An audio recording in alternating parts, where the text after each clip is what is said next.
বলিউডের রামাধীর সিং অর্থাৎ তিগ্মাংশু ধুলিয়াকে তো আপনারা চেনেনই, কিন্তু জানেন কি একবার উত্তরপ্রদেশে শুটিং করতে গিয়ে তিনি জ্যান্ত পুড়ে মরার হুমকি পেয়েছিলেন।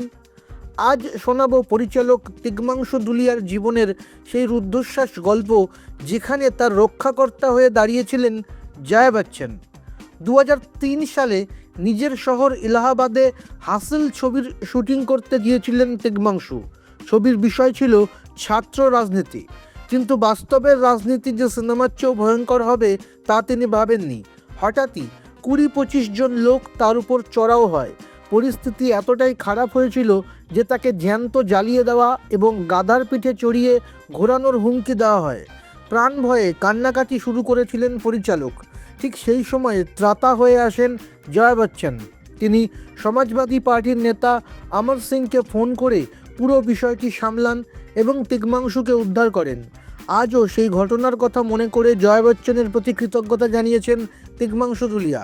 আচ্ছা, আপনাদের কি মনে হয়, সিনেমার খাতিরে বাস্তবে রাজনীতি তুলে ধরা কি পরিচালকদের জন্য আজও ততটাই বিপজ্জনক?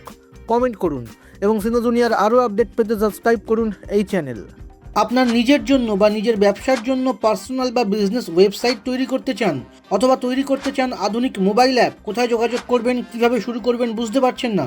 যোগাযোগ করুন নিচে দেওয়া ফোন নাম্বারে। আপনার সমস্ত প্রশ্নের উত্তর পাবেন এখানেই।